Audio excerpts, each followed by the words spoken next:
maraim-baovao fiombonam-bavaka anomboana ny tontolo andro miaraka amin'ny tompo isan'andro amin'ny ora sasany maraina ao amin'ny FJKM misotro fitiavana.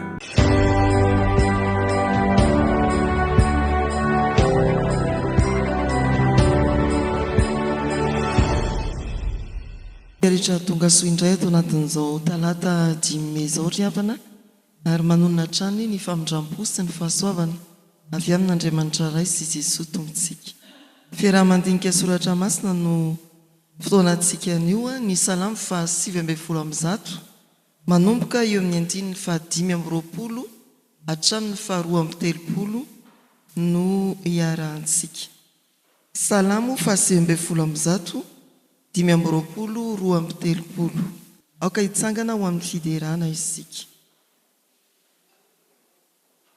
Hoy ny mpanao salamo, miraikitra mivovoka ny fanahiko, velomy aho araka ny teninao, ny lalako no lazaiko ary namaly ahy ianao, ampianaro ahy ny didinao, ampahalala ho ahy ny lalany didinao, dia hoeveriko ny fahagagana nataonao, potrapotra-dranomasina aho no ny alahelo, ampahereza aho araka ny teninao, lalan'ny lainga no esory amiko ary ny lalanao no anasoavy ahy, ny lalan'ny fahamarinanao no fidiko, apetraka eo anatrehako ny fitsipikao, mifikitra amin'ny teny vavolombelonao, Jehovah, aza vela ho azoko enatrao, ny lalan'ny didinao no iazakazahako, efa mpalalahanao ny foko.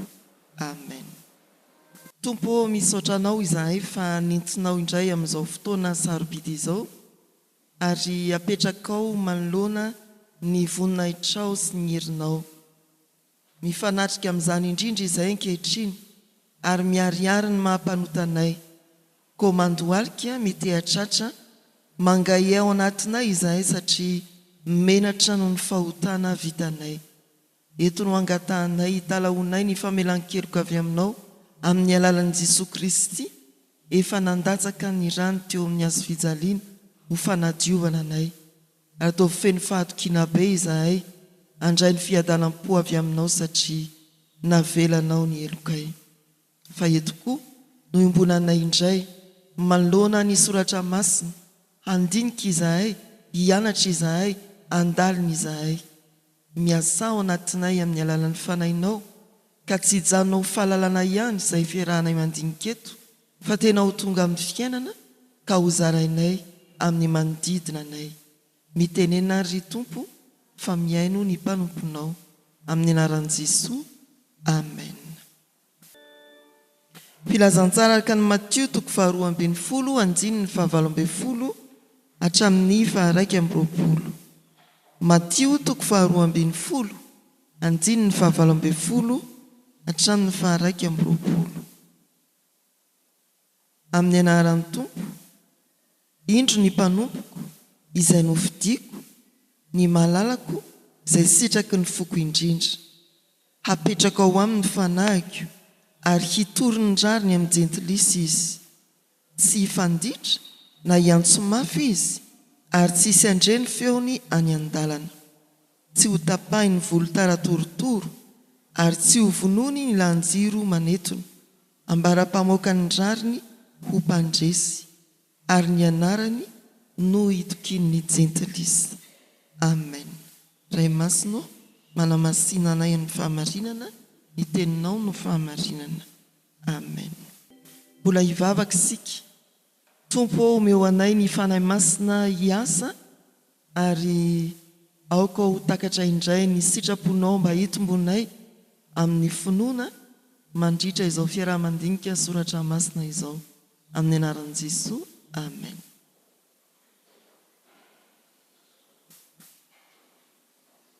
Eny ary somary amitina ny fotoana sika isaky ny talata voalohany amin'ny volana toy izao na talata aorinan'ny alahady fandraisana alahady voalohany noho ny fampandraisana an-trano izay tsy maintsy haingana maraindraina.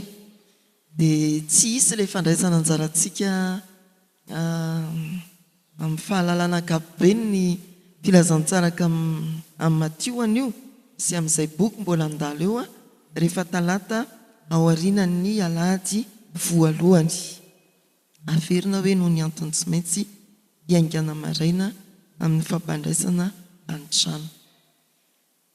Ny eny am-pelatanantsika dia manomboka eo amin'ny faharoa paragrafy faharoa, zany hoe avy hatrany dia ny texte Matthieu 2:20-20 hatramin'ny 1:20. Fa ho fitianiko vetivety ny momba ny filazantsara araka ny Matthieu arak'izay nanomanana azy ho antsika. Filazantsara araka ny Matthieu dia manomboka ny hoe Jesosy Kristy zanaky Davida, zanaky Abrahama. Izay efa nambara tamintsika mandrakariva fa nosoratana indrindra Matthieu dia ny anankiray amin'ny apôstôly, ilay mpamoretra nantsony ny tompo, natao hoe Levy tonga Matthieu. Izy Jaona zany no apôstôly nanoratra ny filazantsara. Efa fantatsika fa ny filazantsara ka ny Matthieu dia nosoratana indrindra mba ho fandresen-dahatra ny Jiosy anaty fiarankososiny, anaiky fa Jesosy ilay Mesia efa natolotra amin'ny faminaniana tany amin'ny testameta taloha. Izany no ahitantsika amin'ny fanombohana manindry mafisady ny hoe Jesosy Kristy any amin'ny Matthieu 2:1, ilay zanaky Davida, zanaky Abrahama. Mandray ny tetiaran'i Jesosy moa zany ny Matthieu 2:1. Izay ilay foto-kevitra ngeza be ary nosoratana indrindra ho an'ny Jiosy filazantsara araka ny Matthieu.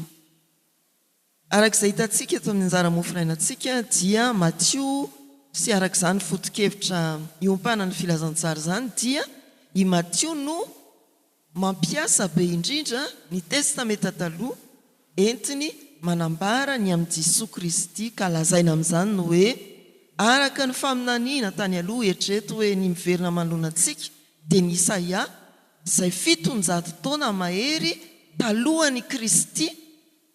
Zao zany no fahatanterahany andron'ny Kristy, zany hoe 700 taona ty aoriana no tanteraka ny faminaniana Isaia, indro ny mpanompoko izay nofidiko. Tsika zao 400 taona aorianany nandraisana amin'ny Baiboly, 4 taona taoriana ny nahaterahan'i Kristy hipetrahany teny fampanantenana ny amin'ny apokalipsy avian'izany hoe Jerosalema vaovao, tany vaovao. Dia izay no hoe ny filazantsara araka ny Matthieu dia ilazana hoe tanteraka ao amin'ny Jesosy Kristy ny faminaniana, izy ilay Mesia nampanantenaina ny Jiosy. Fa hijeritsika ny drafitra ankapobeny izay manampy antsika amin'ny fahazahoana ny teksta manoloana antsika. Drafitra ankapobeny ny filazantsara araka ny Matthieu dia ireto sy njaraina madinidinika ireto. Ny toko voalohany hatramin'ny toko fahaefatra dia ny fahaterahana sy ny fiomanan'i Jesosy amin'ny asa. Fantatsika ny nahaterahany, ny fanaovam-batisa azy, ny fakapana tany anefitra. Rehefa vita ny fangalana fanahan Jesosy tany anefitra, nandresy izy dia niditra teo amin'ny asany. Ny toko 5 hatramin'ny toko 7 ilay toriteny fampianarana lavabe, mbola mananditrantitra ny fifandraisan'ny testameta taloha sy ny fampianaran'i Kristy. Tsy nanova ho Kristy fa manamafy. I Matthieu 9 hatramin'ny 10 dia ny fahagagana sy ny fanirana. Ary ato anatin'ny fizarana manaraka ny teksta manoloana antsika 1:12 hatramin'ny 13 dia ny fanoherana izay novalian'i Jesosy fampianarana. Ny fariseo dia nanohitra fa Jesosy sady niasa izy no nampianatra. Zany no hitantsika ato amin'ny 1:12 hatramin'ny 13. Manampy antsika raha madibadika aingana amin'ny Baiboly sika ny soramandry eny ambony amin'ireo teksta ao anatin'ny fizarana natolotra. Ny Matthieu 4:12 hatramin'ny 20 dia ny asa sy ny fanompoana.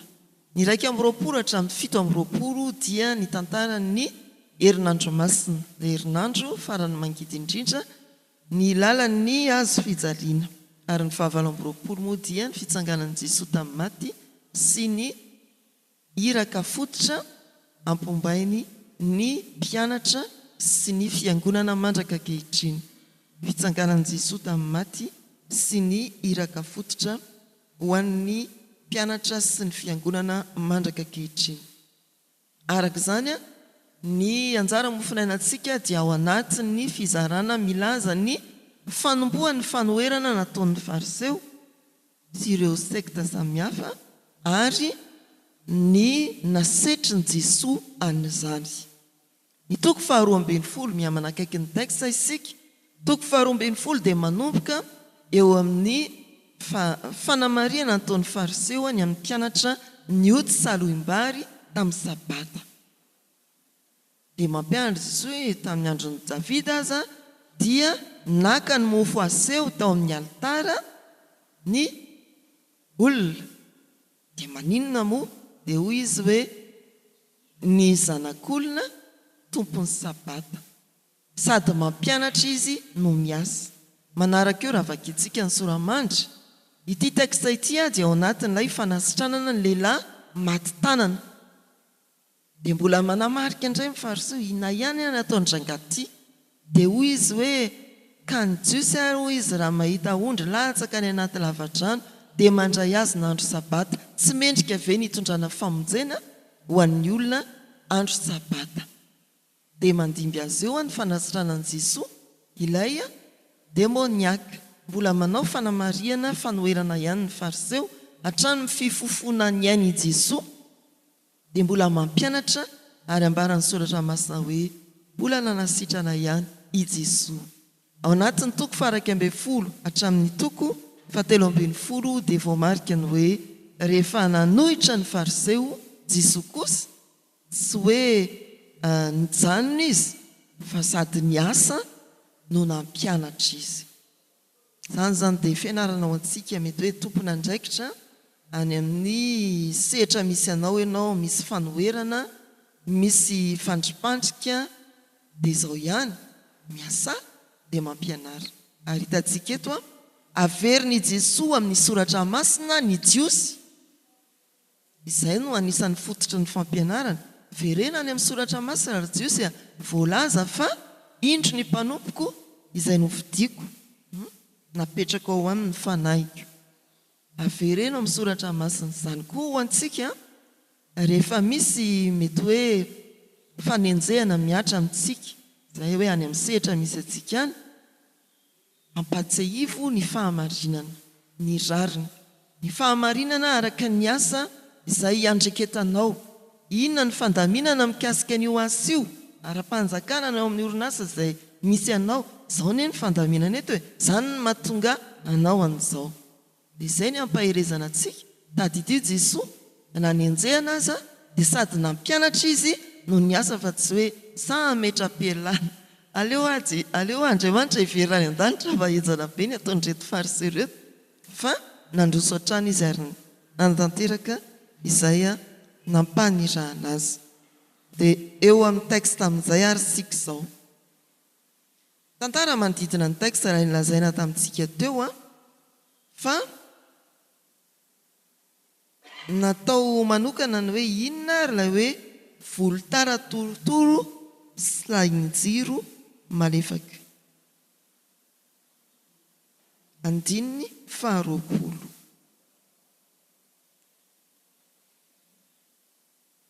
Dia ny anatin'ny taratasitsika. Sary ilazana ny jiosy izay reraka no ny fanandevozan'ny Romanina io. Fady tsara fa na ny Egyptianina na ny Asirianina na nambabo ny tavaratra na ny Babiloniana nambabo ny firenen'ny Joda atsimo na ny Romanina izay mbola mitondra ny zanak'Israely amin'ny fanandevozana dia samy nampitondra faisana ny vahoakan'Andriamanitra, ny fireneny Israely. Ny volotara torotoro, ny karazana zava-maniry marefo sy malemy eny amoron-drano, ny lahin-jiro malefaka lay efa ho fahatiny raha lapiziny diniatsika zany moa zany mety hoe akaiky ny fisainantsika dia ry izay efa ho fahatiny dia efa nitsilopilopy taindapizisy izy ery mbola misy fanantenana lay fahavoazana lay fahalaniana hery efa madiva ao amin'ny jiosy lay fahavoazana makivy mahavery fanantenana tsy ataon'i Jesosy tsinotsinony zany zay lay hoe volotara torotoro sy lahinjiro malefaka jery voambolana vitsivitsika ny soratra ny foto-kevitry ny perikopa moa dia manao hoe miasa ao mino ny fanahy masina ny fanahy masina izay nalaina amin'ny teny hoe pneuma amin'ny teny fototra ary midika hoe herin'Andriamanitra fanatrehan'Andriamanitra hery miasa ao anatitsika io matoa ny fiara mandeha dia satria maninona misy lasantsinina raha avy amin'ny teny midikany hoe fanahy masina dia satria misy pneu ny hoe fanahy masina dia pneuma amin'ny teny grika dia izay foana ny taditsika hoe matoa mandeha matoa afaka miasa tsaroa dia tsaroa fa ny fanahy masina mampiodina an'io fiainako io mampiodina ny fanahiko io tsy disiny hoe misy solika fa miainga amin'ny dikany hoe fanahy isika mandeha isika satria tarihan'ny fanahy miodina ny fiainantsika satria ao ny pneuma zay zany miasa ao anatin'ny mpino ny fanahy masina pneu an'ny mpino ny fanahy masina mifidy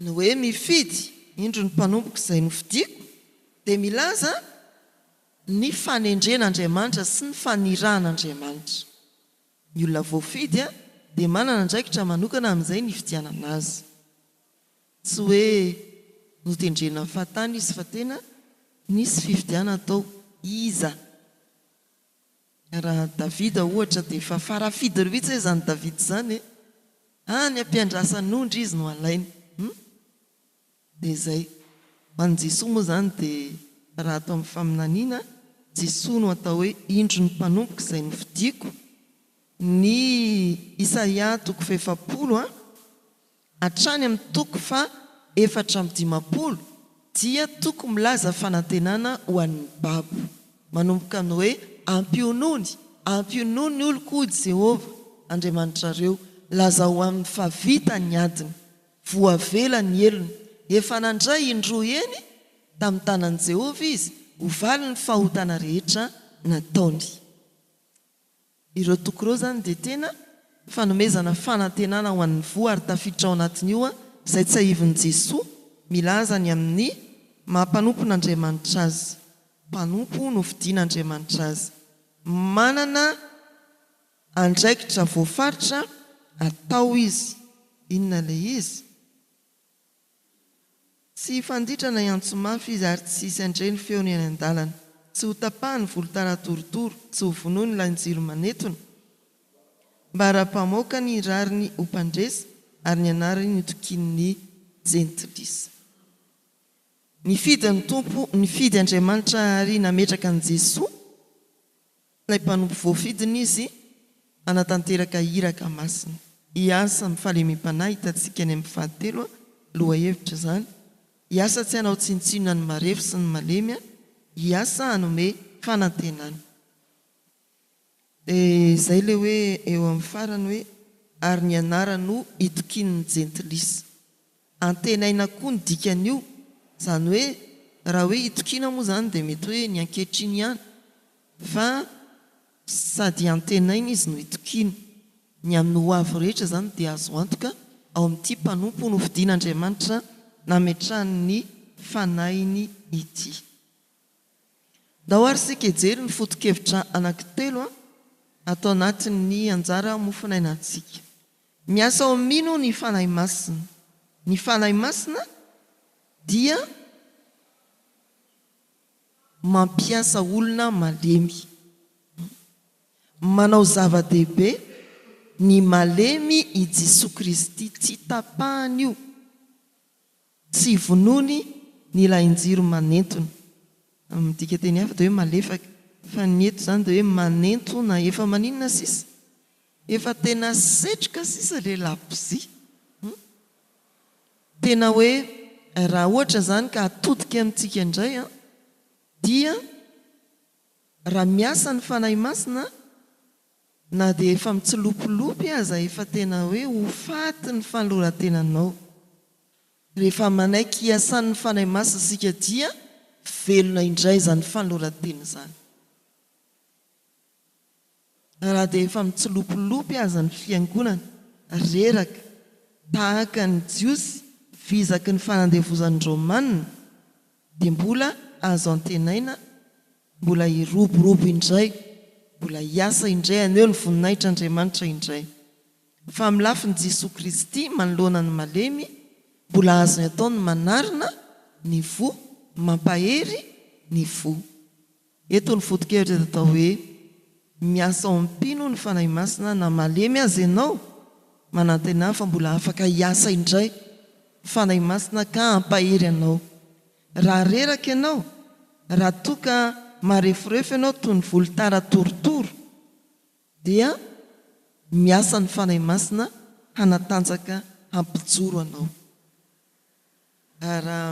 raha toka hoe amin'ny lafiny fiainantsika hoe misy zavatra mahakivy misy zavatra mahareraka rehefa miasa ny fanahy masina dia afaka miatrika ny fiainantsika andavanandro ao anatin'ny hery indray isika ny fanahy masina dia mampisy fahalemem-panahy eo amin'ny 9:7 tsy fanditra na iantsomafy izy ary tsisy andreny feony any an-dalana tsy nitabataba mihitsy Jesoa raha nenjehany fariseo ny nataony dia ny asa matetika moa ny olona miasa verina foana ny olona tena miasa dia olona tsy be teny fa ny olona be resaka fanomezam-pahasoavana manokana kosa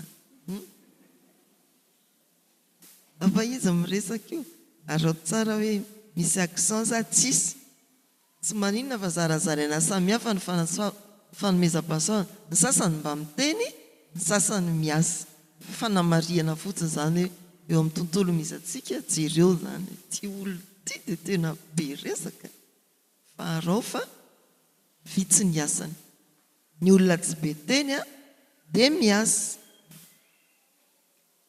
dia izay Jesoa ny asany nataony ny fampianarana ny tena ny masony a ento manohitra ny resabe nataony ny fariseo sy ny fifofona aina izay a nasehony zany a fariseo zany tsy tiady tsy mirearea malemy fanahy ny olona manana ny fanahy masina ny fanahy masina dia mitondra fanantenana izy no itokin'ny jentilisa raha miteny ny soratra maso itokin'ny jentilisa dia fanantenana tsy mamakivaky ny hoavy ihany zany ny fotoana hoavy ihany fa manerana ny firenena rehetra koa hoe jentilisa dia tsy ny jiosy ihany fa ireo ivelan'ny teny fikasana izay ny atao hoe jentilisa ka ny fanantenana zany ao amin'ilay mpanompo ny fidian'Andriamanitra nametrahany fanahiny dia tsy fanantenana ho an'ny fiangonana ihany raha ny tontolo misy atsika ankehitriny fa fanantenana ho an'izao tontolo izao i Jesosy Kristy zany dia nametrahany tompo ny fanahy masina mba ho fanantenana ho an'ny fiangonana ary ho fanantenana ho an'ny tsipino ny ivelan'ny fiangonana koa mba ho fanantenana ho an'ny jiosy tamin'ny fotoanandro ary fanantenana ho an'ny jentilisa izay no antom-piasian'i Jesosy sy nametrahana ny fanahy masina tao anatiny hitondra fanantenana ampahery ampitsangana indray ny lavo fampiarana ary fampiarana an'izany ho an'ny tsirairay ho antsika fiangonana ary ho an'ny fiarahamonina ho an'ny tsirairay izay le hoe aza manao hoe tsy afaka reraka mampandray moa androany fa mbola tononina any ny vavaka hoe ho vavolombelonao izahay zany hoe vavolombelona hoana izany andendeha eran'ny lalana izy efa hosa be io tsia amin'io fahosana io dia ho vavolombelony fitiavan'Andriamanitra foana izy amin'io fahosana io mbola afaka miteny izy, mbola misy fanahy masina miasa afaka mananatra n'izay mifanerasera aminy izy na ny ankonany na izay mpamangy, afaka mbola mitondra fampaherezana ho an'ny hafa izy. Indraindray rehefa tena olona voton'ny finoana no vanginao dia maninona izy indray no mampahery anao. Ary izay ilay asan'ny fanahy masina, na dia amin'ilay injiro malefaka azy tsy maty iny. Volotara torotoro mbola mahery iny rehefa miasa ny fanahy masina. Misy azo atao mandrakariva ho amin'ny fijoroana vavolombelona rehefa miasa ny fanahy masina. Na inona na inona karazana fahalemena mety tsapanao amin'ny fiainanao, fahatsontsanao, fahakelezan'ny herinao, mety hoe ara-batana, mety hoe ara-panahy koa azy, mety hoe ara-toekarena amin'ny maha olombelona anao. Izany kely indrindra mpianakavy Manaseho Gideona dia ahoana hoy ny Tompo? Mandehana amin'ny izao herinao izao. Tsara toko 4:4. Misy azo atao foana fa ianao mandeha, ianao manatanteraka, ianao miasa no tian'Andriamanitra. Miasa ny fanahy masina, miasa ao mireraka sy ny malemy izy. Ho an'ny tsirairay zany dia aza manao hoe oza tsy afaka fa mampiasa anao Andriamanitra ary miasa amin'ny alalan'ny fanahy masina izy avitanao izay tian'Andriamanitra atao. Ho an'ny fiangonana, itony fiangonana tony dia tsy toerana fandravana na fandrodana finoana fa fananganana finoana sy fampitomboana finoana. Itony fiangonana tony dia toerana anarenana ny fo fa tsy hanenjehana ny resy. Indraindray isika mpino dia manao hoe inona koa iny? Efa tsy avotra tsony, fa izany midirany am-piangonana. Mitady fanavotana sy fanarenana izy. Indraindray koa ny olona ivelan'ny fiangonana, ataontsika hoe ireo tsy mpino, dia mieritreritra hoe mialokaloka ao am-piangonana manafina ny fahotany fotsiny iny. Fa hainao ve inona ny antony idiranao? Te ho arenina izy, te ho afaka izy, te hiaina ny famonjena tahaka ny olom-bovonjy rehetra izy. Itony fiangonana tony averina indray, anaiky hiasan'ny fanahy masina ho toeram-panarenana ny lavo, ho toeram-panamboarana ny rava, ho toerana fampaherezana ny reraka. Izany ny fiangonana riavana. Ho an'ny fiarahamonina izay misy olona kivy, misy olona very fanantenana, misy olona reraka miady amin'ny fiainana, tsy kivy izy fa tena miarina, miatrika mandrakariva vao maraina, vao maneno ny akoho dia iny izy aozy izy le hiry izay. Misy olona karazan'izany, misy ny efa tena kivy hoe ndeha hitsambikina eny amin'ny rihana fahatelo sa inona. Aza manao an'izao, ozy le ranty voaingana iny. Misy vehivavy hitsambikina, taiza hoe izao tanina reny, voafako maly iny sa oviana. Fa anjarantsika fiangonana ny mijery ny fiarahamonina, meteza hiasan'ny fanahy masina ka ho mpilaza fanantenana. Betsaka ny manao hoe kivy satria ny eo ihany ny eo tsy mety miarina ny firenena, kivy satria tsy tafarina intsony ny fianakaviana noho ny zavatra maro ny famaovaosy ny fanesy nanafika ny fianakaviana toy ny anjoba, dia ambarao amin'ny joba ane ka afongane. Fa naninona izy? Rehefa nifikitra tamin'Andriamanitra dia noneran'Andriamanitra ny fahafonganany na sahavy iny. Indray mahalaza saina hoe dia lasa zanaka 20 zany ny joba. Dia ahoana zany fa ilay fahasoavan'Andriamanitra anampy fahasoavana, vary ny fifikiranao tamin'Andriamanitra no zava-dehibe. Tsy takatra ny saintsika mihitsy inona ary zany fahasoavan'Andriamanitra zany. Dia izay no hoe tena hijoro ny fiangonana eny amin'ny fiarahamonina, misy olona kivy reraka tahaka ny mbola ao anatin'ny fanandevozana, ary zany mihitsy hoe ny fanandevozan'ny Satana dia tena mahery any mamotika olona maro ankehitriny. ianao no kristiana, isika no fiangonana, izay rahany tompo anonona fanantenana fampahirezana ho an'ny volotara torotoro sy ny lahinjiro manentona. Ny fanontaniana ifanakalozana dia ny hoe ahoana no hahafantarana fa tena miasa ho amin'ny olona ny fanahy masina? Amin'ny hery asehony vesa, amin'ny fombany manakaiky ny malemy. Mety samy marina izany. Raha miasa ny fanahy masina, misy hery tena mampanontany tena ny manodidina anao mihitsy hoe fa manino ty olona ty ny ohatr'izao? Toa vitany daholo ty rehetrarehetra ty. Manana 20 ora angamba izy, fa tsy mba 4 ora tahaka ny an'ny sasany. Any amin'ny toeram-piasanao ianao rehefa manaiky-asan'ny fanahy masina dia mahagaga ny asa vitanao. Ny olona ela sy milalidalitra eo 30 andro fanjava raiky, fa ianao miasa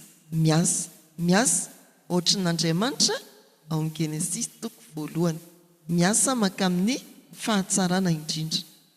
Dia fa tahak'izay koa ny fomba hitondrana ny olona malemy dia tsy amikerisetra fa fanehoana fahavononana, hiombona, hiaraka, hanarina, hampahery, hanome fanantenana.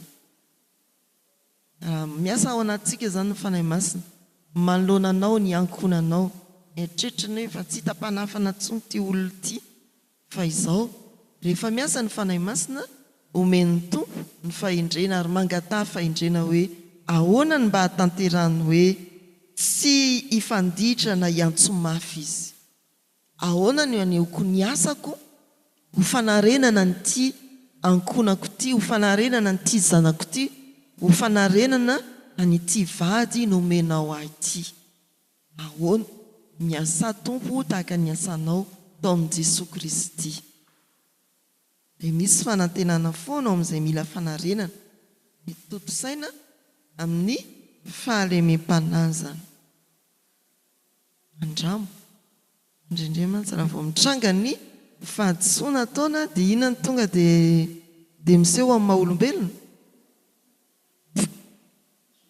tonga dia misaoty.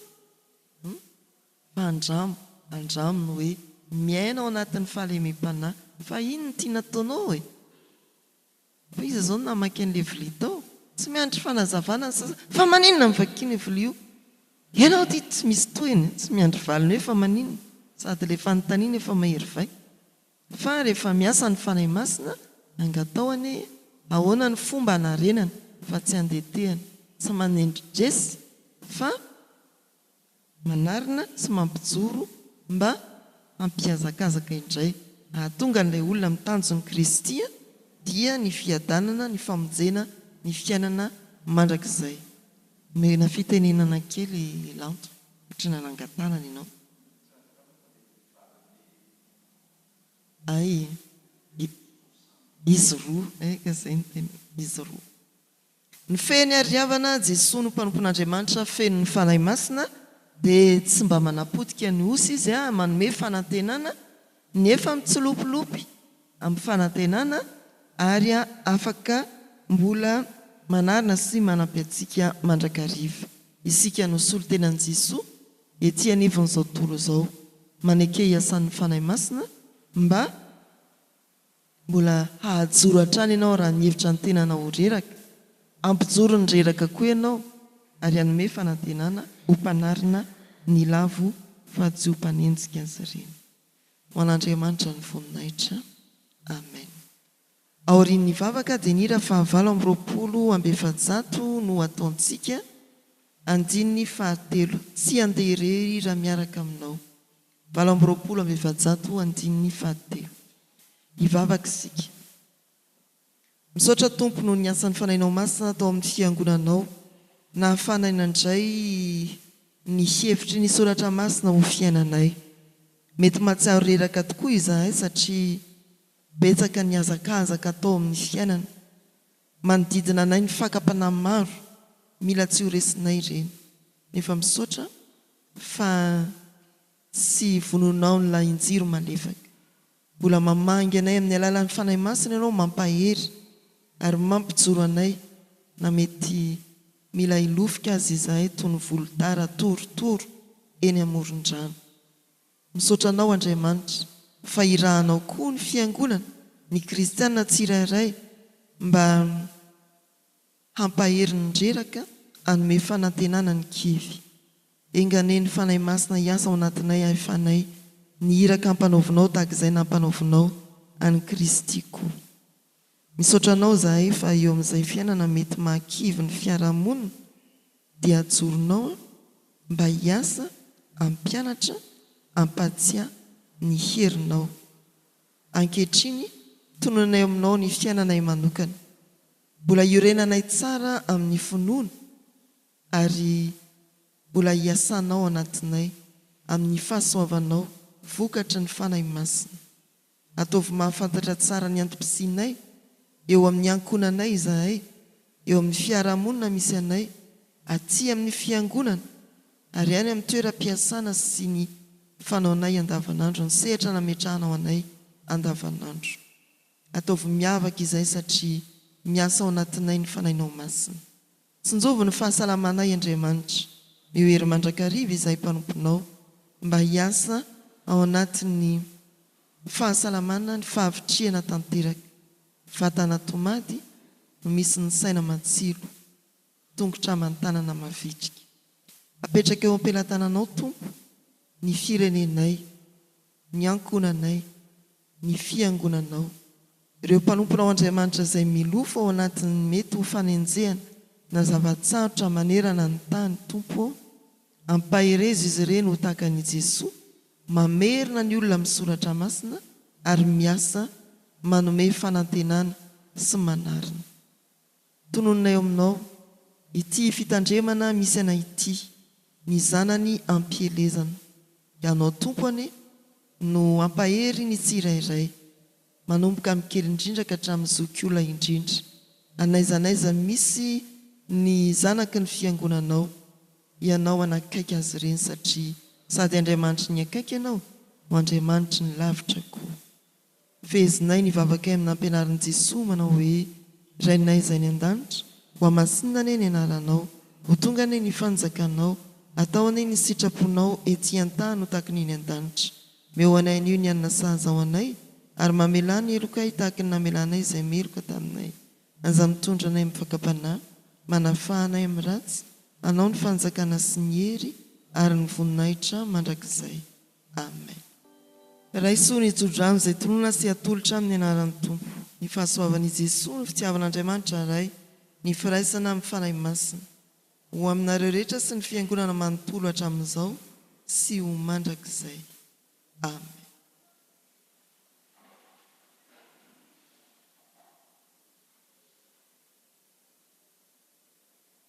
Ho an'Andriamanitra irery ihany ane ny voninahitra, amin'ny anaran'ny Ray sy ny Zanaka ary ny fanahy masina. Amen.